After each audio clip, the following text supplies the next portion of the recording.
everyone, and welcome to Black Cats TV. We're back a little bit later than planned, but we are back to talk all things Green Army Plymouth Argyle. Green Army! I was waiting.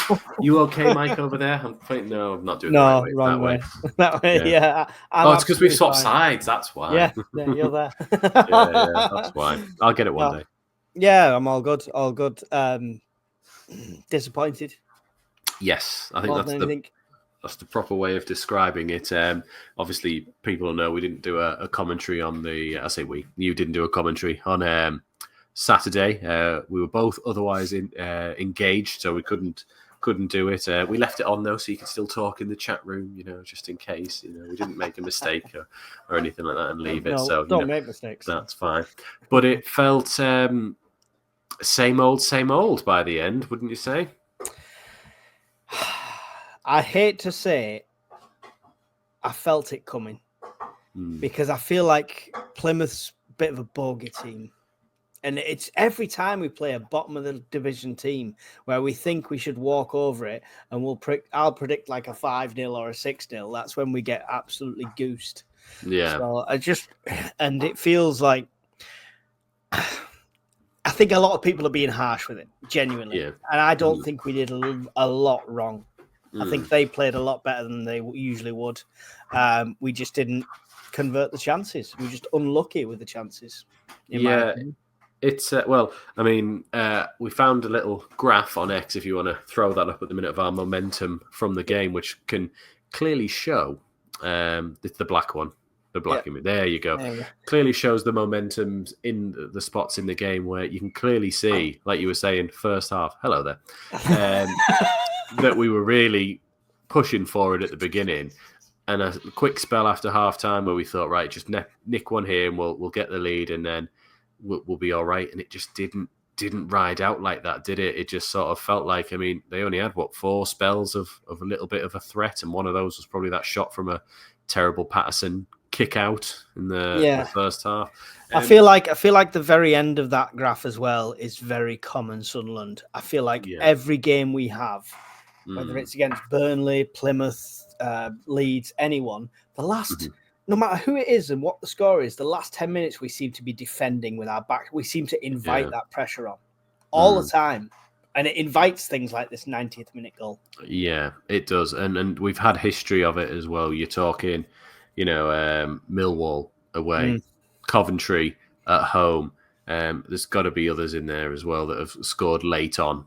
Against Stoke away, just Blackburn away, 2-1 up, and then you throw it away.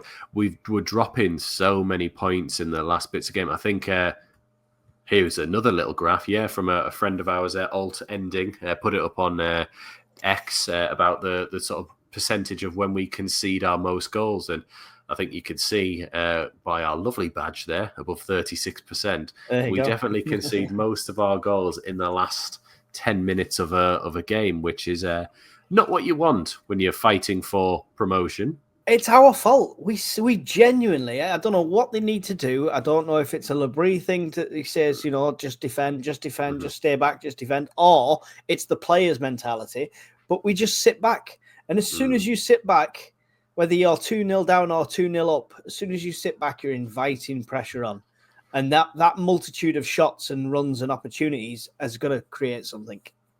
I don't feel, though, that this is a Labrie thing. We've done this for years where we've always sat back on like single goal leads and just thought we could ride out. We've done it. Yeah, that's why I'm so grey. This is nothing to do with kids. It's not a new thing, but it just seems to be something that we cannot shake at all. Like, apart from in the days of Roy Keane, where it was we were the last minute goal team. Yeah, that I ever remember was actually getting that many. That's the only thing that kind of breaks the narrative, because when we are a goal down or when we're fighting for a draw, we are that team in the last 5-10 minutes, giving it us all. But it seems we sit back a lot. We do sit back a lot, and you'll hear me on the Derby. We did it. We tried it against Derby as well. Admittedly, we should have been 2-0 up apart from that dodgy decision. But Derby, we did it as well, got away with it. Sheffield United, I believe we were doing it as well. Middlesbrough earlier on in the season, You'll hear me on commentaries, whether it was previous ones on Fan TV or over here where we're doing them now. I say it all the time. You can tell when we start a game, we're putting that pressure on instantly, and the team is pressing as a team. We win that game. We dominate that game. As soon as it's one or two pressing, like Easterdale putting a bit of pressure on, but nobody else is following them up. And then the last minutes, we're just sat back, everyone behind the ball. Yeah. It's almost written in the stars. It is. And it just felt like it was coming. I was keeping an eye on the score where I was, and I thought, all right, I was checking out 0-0, going, why are we not winning? I knew it was going to be harder than we thought, especially after Plymouth got destroyed 5-0 by Burnley. That they weren't going to just turn up and go, God, let's do that again. They were obviously going to, tighten up and make it difficult, which they did, and they executed their game plan very well. Well, they started with 5 at the back, right? Yeah. So, you're bottom of the league. You're fighting for your lives. They're going to be fighting for any point that they can get. So I don't blame them for doing it. They came with a game plan, and they got exactly what they set out for. It was just, again, and another thing about us conceding goals, but again, a story of us not being able to break teams down when they do this to us. Granted, they went 1-0 up. It was I don't know if you want to call it a fortunate flick off of the keeper or a tidy attempt to play it from their player, but an unfortunate flick I'll go with, and it went in. Instant response, and you thought, oh great, we're straight back in it. None of this, they're now going to sit in low blockers for the next half an hour. We're straight back in it. And then we get the second, Hume with a lovely finish as well, and you go, great, we've got away with it. It's 2-1. Let's just ride it out, a bit like we should have done in September when we played them last time. You saw when we got the 2-2, or here we've got the 2-1. Just ride it out now, lads. Ride it out. But is it not a state? I mean, you say it's not a Labrie thing, but they scored in the 90th minute, and at the 87th minute, we took off Isidore and put on Yelder. Yeah, but we've done that in other games, and we've got Derby, we got away with it. Burnley, we got away with it. Getting away with it's not good enough. We shouldn't be going that defensive. No, we shouldn't. But I don't know if he's looking at the game in a context and going, we've got a few minutes left. Isidore's knackered. He's been running about. Is he going to be a help at the back, or would we be better off putting a natural defender on? Although I know we're sort of jumping back and forth here. Their equaliser, we had 10 players in our own box, and they had 4, and they still got it. Everyone was in our box. They didn't head the cross out. They didn't win the second ball. Patterson didn't come for it, and they still had a spare man at the back post because no one was picking him up. They were just all in there, just panic stations defending, and it was awful. Set pieces are our downfall this entire season. Attacking and defending set pieces. We need a set piece coach, which is clearly something missing in the training grounds because we just don't get it. Yeah, we just, apart from if Ballard's on, I think Ballard's got 2 from set pieces so far this season. You're talking about an individual who's quality at doing something, not a good training regime where we know how to set up and now we're going to do this one, now we're going to do this one. Nothing ever looks like, you never sit there and go, wow, that looks like something awesome from the training ground. It's just like chaos, no clearance. No. Swing and a miss. It was definitely that at the end when it was just defending. It was more just defending for your lives rather than actually defending as a system and sort of going for it. Which is why I think that lad at the far post was able just to find himself free just to smash it in, and we threw away 2 more points that would have had us at the time in 3rd, but probably now in 4th, but joint on points with Burnley. I think Burnley and Leeds are currently 0-0 at half time. So if we'd have had those 2 points, we would have been in 4th on goal difference still, but level with Burnley. Can I ask you, do you think we started with the strongest team? No, I don't. See, we were saying in our preview I said in the preview, I didn't want us to change the team that played Derby because I thought, we've done well. Mayenda came in, got his goal early on, and it seemed like we actually, when I caught the end of that game, didn't feel we were in real trouble from Derby, and they were playing quite well. And I thought, let's just give them the same go. Mayenda does not deserve to be dropped at any moment at this point, but it feels like it's just one game in, one game out, one game in, one game out for him, which is harsh because he's our best goal contributions this season, bar Isidore. But Isidore scored all 9. Mayenda's got assists and goals within his 9. It's he's providing as well as doing it. And I just thought, well, no, don't change it. Like, go for it. And you said, do you not rest players for this game? Thinking, like, take your foot off the gas, save them for later. And I was a bit like, we need to win this game regardless of who it is. This is the type of game where you don't want to slip up now and then have to go to Ellen Road and beat them to get back into it. You need to win now. And I sort of thought dropping Semed in was like, I know he's going to play at some point, but then to move Dan Neil out of his position, to move Job out of his role, it just felt wrong when you were looking at him going, well, hang on, Job's not playing as the engine. He's like a box-to-box now, and Neil's like the attacking midfielder, which is what he's not done all season. You've had him sitting here. And then, it felt all completely wrong through the midfield. And I think I looked up at a heat map and all our passages of play were down Enzo's side as well. So we switched Roberts in and then didn't play anything through him. Yeah, it's insane. And then I think Mayenda came on for Roberts at one point, didn't he? But again, if it's not playing through that side, we equalised and they put Mayenda straight on, and then you sort of went, okay, well, are they going to move Enzo in because they swapped Semed for Mayenda? And you sort of thought, okay, they're going to move Neil back to his 6, are they going to move Joe back to the engine, Enzo behind Isidore, and Mayenda out on the wing where he's the most threatening? And they didn't. They sort of just went, oh, you just play around, you just be there, and it just sort of like he just kept appearing there, and then he was over here, and then it was like, hang on, do you even know where you're supposed to be? Because if you don't know, how is the player meant to sort of like at a casual glance know where you are or know who's running around without sort of stopping to look? And it felt unorganized, and it just felt like we didn't know what we were doing. And you can all have bad days at the office, and I really don't want to be negative because we're definitely not out of this. We're still in with a chance of automatic promotion. It's a great chance. And it's still a point extra than Sheffield United, and potentially same amount of points as Burnley and Leeds currently. And if you want to do stats, I mean, if this was any other team, not bottom of the division, 12 shots on target to their 7, 12 shots to their 7, 5 on target to their 3, 69% of the possession, doubled their passes, easily doubled their passes, with an 84% pass accuracy as well. And we had 7 fouls to their 21. That's insane. It sounds like we dominated the game. And when you look at it back, it was lots of nearly moments and almost moments and stuff like that. And I think we did well.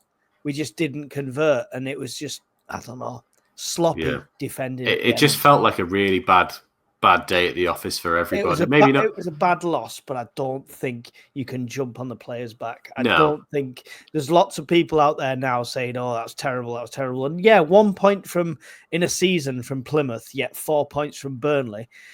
I thought this phrase had gone this season, but it's very typical Sunderland. Yeah. We've done that. And someone, funnily enough, just while we're on here, someone has sent me through a league table of all the games in the Championship if they stopped at 75 minutes. Would we be top? We would be top. We would be top with 62 points. Leeds would be second with 60. Sheffield United would be joint second with 60. Burnley would have 49. It's like someone's just put tired legs cost us points, and it's just it's that mentality. You said it, and you said in previous games, these substitutions where we're waiting, we're reactive to the teams playing rather than the previous game.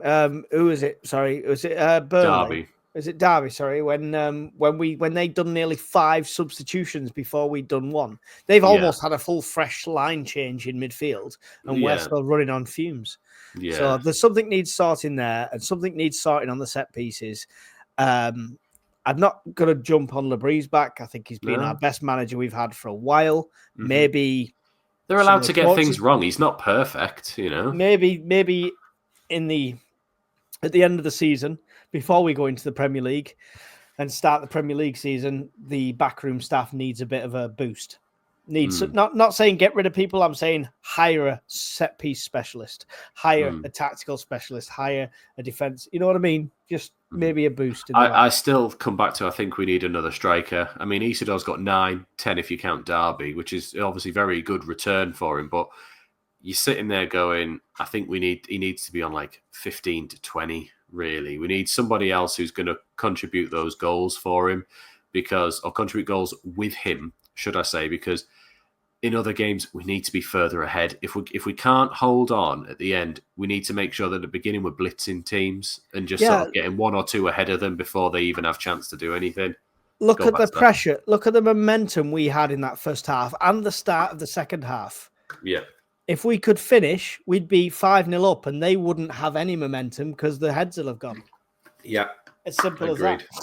So, and just, it was hopefully... It'd be different soon when, say, Mundell's back, because Mundell was very direct, very threatening, loved a shot, great assists. And, hopefully he's not too long before he's back on there. Same with Watson. I know he didn't play many games, but he was very direct and very threatening. I still think, I do like Patrick Roberts. I think he's a great player, but I still think it's Mayenda's time and he's playing better and contributed more for us. Yeah. Isidore is number 1, the striker, until if we sign another striker, of course, and Enzo is quality. Just keep giving him the ball, but don't put all channels through him. Yeah, because it'll end up like Jack Clark last season, where there was 4 players around him at all times, and just we couldn't get it to anybody else, and and I think don't tinker too much at a time. I guess you put Samed in, but it was like, don't then remove Job out of what he's done all season fantastically for us, and don't just throw Dan Neil further forward just because you've got Samed in there now. It just felt a bit like if you're putting Samed in, that's fine, but Neil comes out and Job stays where he is, and you fit somebody else in, like Rig plays or Enzo plays there. Should have been there. Yeah. There's all sorts of ways you could have done it, but you like for like, you don't move people about when they're playing well and they've played this for so long. Yeah. That's just my opinion about. It's weirdly, I'm disappointed, and that was the best word to sum it up. Was just really disappointed that we didn't win this game. Even if we'd have won it 2-1, you'd have gone, not great, but we got the job done. And it just feels like it's another game where we didn't get the job done and someone slipped up.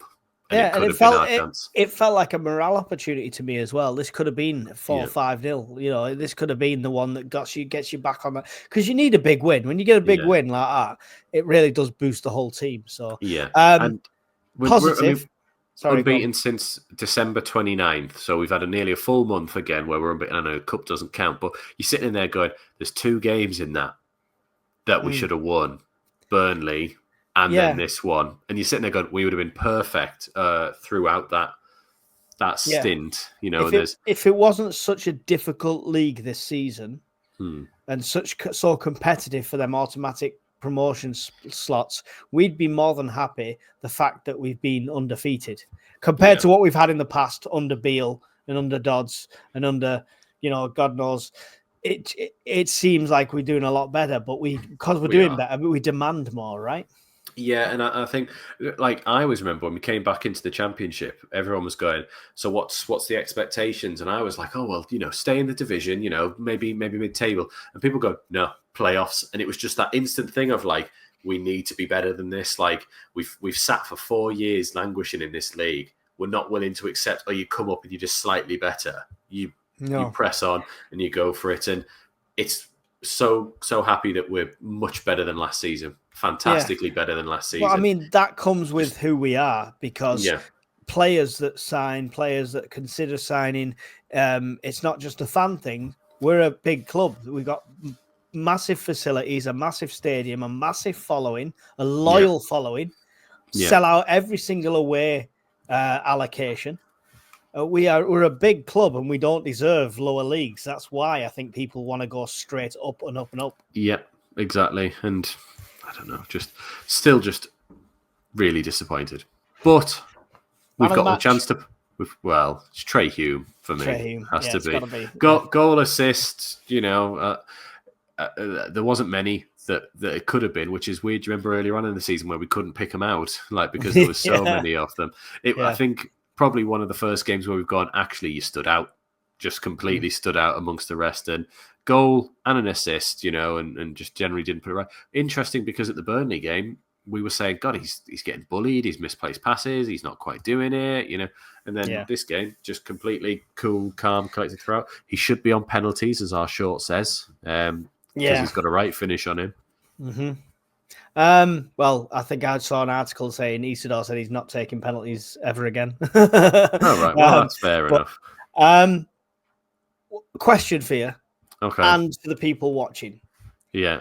Has Rig come back the same since injury? No, but I think we said that before. I'm getting Ecuador. I'm getting Equa vibes. Oh, Equa. Yes, I forgot who he was for a second. When he came back from a dead, he was looking like he was going to be amazing. Then he came back from a dead leg and never quite played the same. Yeah, I think I don't know if it's just burnout, or maybe we tried to rush him back, because it's a bit weird to be in a cast or a boot for a bit and then suddenly just 3 games later you're back in. So I don't know if we're sort of just gingerly trying to play him and go back in where maybe there's something else going on. But I think as soon as you maybe see Mundell back or Watson back, I think you move Enzo into the middle and you give Rig some time to recover is probably what's going to be the one. Yeah, definitely. Cool. I hope he's fine, though, Yes. Still a quality player. Did anyone get the prediction right?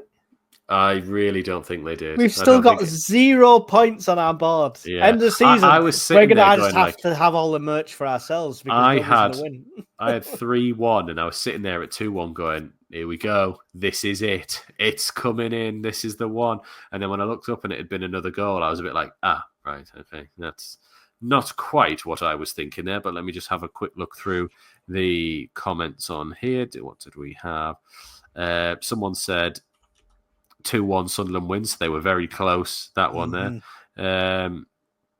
Where was it on here? Someone said 2-0, 2-0, 4-0, 6-0, said SAFC Tom. So, no, is the honest answer. And I think I said 3-1 and you said 5-0. Yeah, sorry, I was looking at the Leeds. Live win probability on Leeds Burnley right now is 44% draw. That'd probably be the best result for us, really. Yeah, Leeds that's don't what I go want. anywhere. Yeah, and then it's a bit like, well, okay, that makes the Plymouth result a bit more palatable because you went, well, no one got away from us and one stumbled. Yeah, that's good. Yeah. That's good. So, we didn't even tell anyone to like and subscribe, Mike. Do you want to do that now? I know, we just take it for granted that we're awesome, so you're going to like and subscribe. But if you haven't, like, subscribe, all that wonderful stuff. We have got past the 1,000 mark, so yes, we're monetized now and stuff like that. But all we want is that thumbs up and that subscription. Absolutely free to do, so make sure you do it now and pass it on to somebody else. Well said, yeah. Can't say it any better ourselves. Don't forget, you can go back to not our last transfer video, the one before. There'll be a link in the description here. Enter into a competition to win this lovely, not this one I'm wearing, but a copy of this one that we've got here from LU Soccer. You can get that out in size XL. Just the instructions are all in the video, so go back to that one, put your comment in, and you get entered into it automatically to win. It'll draw be done on, is it deadline night on the 3rd of Feb? Yeah, we'll do it on deadline night. I'll try and do it live. We'll see what happens. We'll be all right on the night. What could possibly go wrong? So, well, thank you all for joining us. We'll see you again probably in the week we'll be chatting all things Middlesbrough. We'll see if we can get any guests on to have a little chat for the not a derby, that's a derby special, as it were. And we'll see you all later in the week. Take care. Bye.